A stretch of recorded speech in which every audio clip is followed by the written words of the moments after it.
Welcome to mystical Macedonia.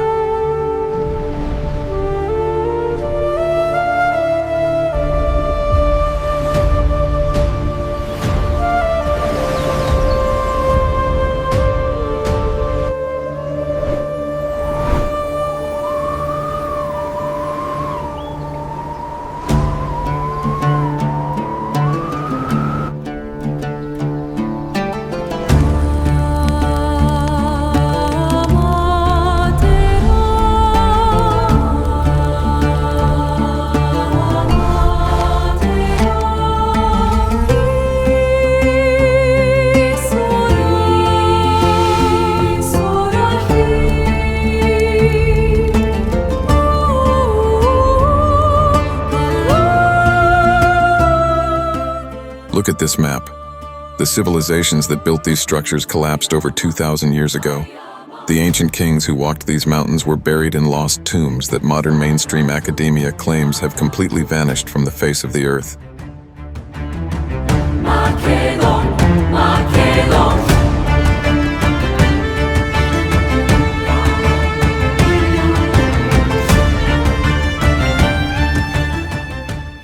But if this ancient history is truly dead, buried, and irrelevant, why is the modern establishment still so terrified of its name?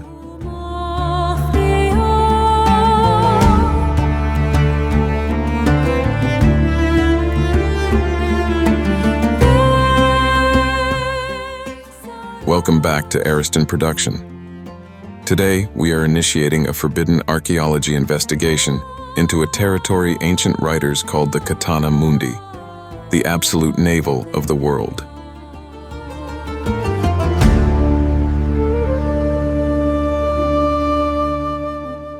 This is a hidden energy matrix containing nearly 40 independent mountain massifs, thousands of unexcavated ruins, and deep water systems so ancient that their code is written across the stars. We are stepping directly into the real-world matrix of Macedonia.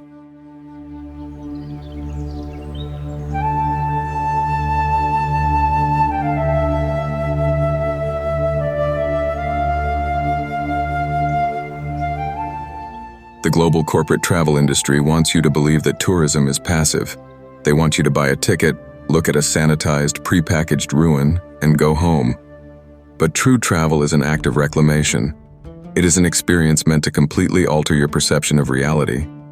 Much of the forbidden timeline we are exposing today is drawn from the years of raw fieldwork and restricted archives compiled in my work. Mystical Macedonia, Book 1, an open-air museum. This text wasn't written for the casual vacationer. It was engineered as a field guide for the conscious tourist.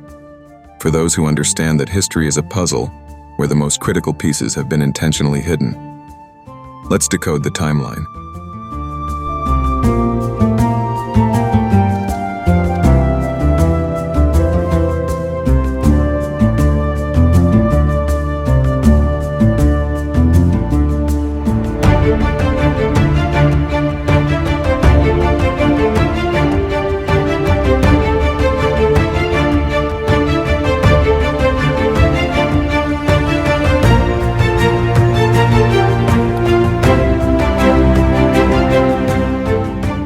To understand the sheer scale of the open-air museum under our feet, we must completely dismantle the modern academic timeline. Mainstream textbooks treat prehistory as a primitive dark age. They tell us that humanity slowly wandered out of caves and gradually stumbled into basic farming. But the topography of Macedonia completely shatters this assumption.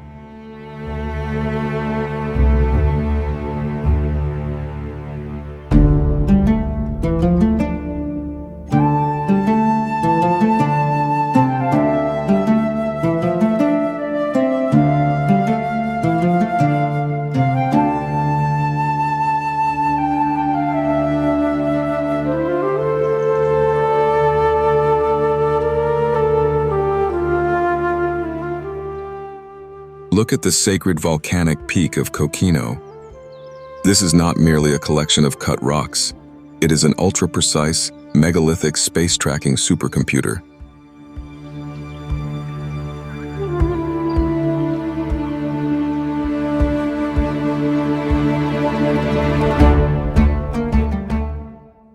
Think about the profound implications.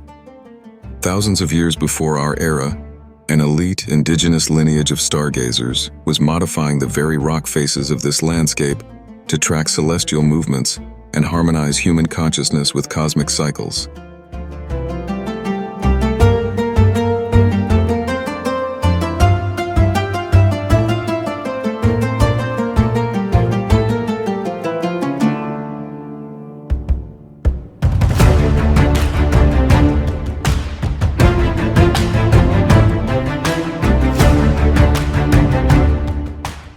And this alignment doesn't stop at the mountaintops.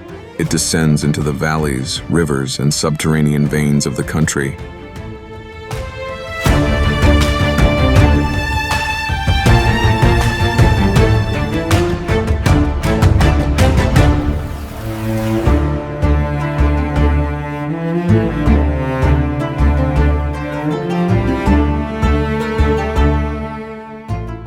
Generational memory regarding the sacred power of water, because the water systems here are absolute planetary anomalies. Lake Ohrid is the oldest lake on the entire European continent. It houses over 200 unique species, with hundreds found nowhere else on Earth. A literal museum of living fossils.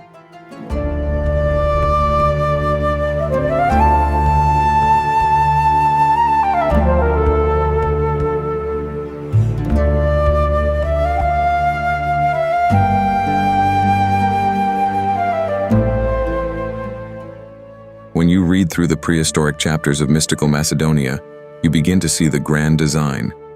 Ancient man modified geological features like Tsotsis stone and tracked the subterranean depths of systems like Cave Vrelo, because they understood that this land was a pristine, high-energy matrix. It is an environment engineered to sustain human life at its highest potential.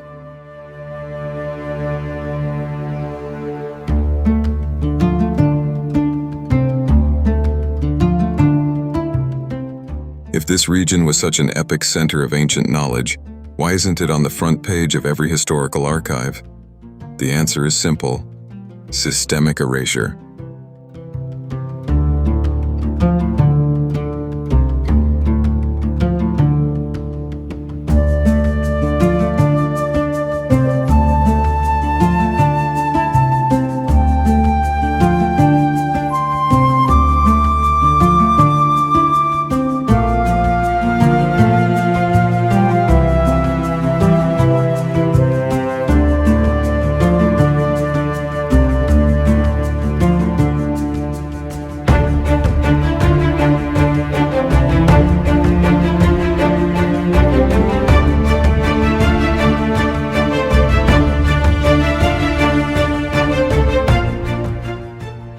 When the Roman Empire expanded into the Balkans, they encountered an immense geopolitical hurdle: the ancient Macedonian kingdom and its highly advanced Paeonian allies. The Romans didn't just win a military victory, they initiated a total cultural and geographic lockdown. They divided the land into strict administrative zones, disconnected the indigenous populations, and systematically altered, pulled down, or built directly over the old sacred sites. This is why, when you go on a standard commercial tour today, you are shown the Roman layers, the late ancient modifications, or the medieval facades. Mainstream archaeology deliberately focuses on the occupation layers while completely ignoring the massive ancient foundations underneath.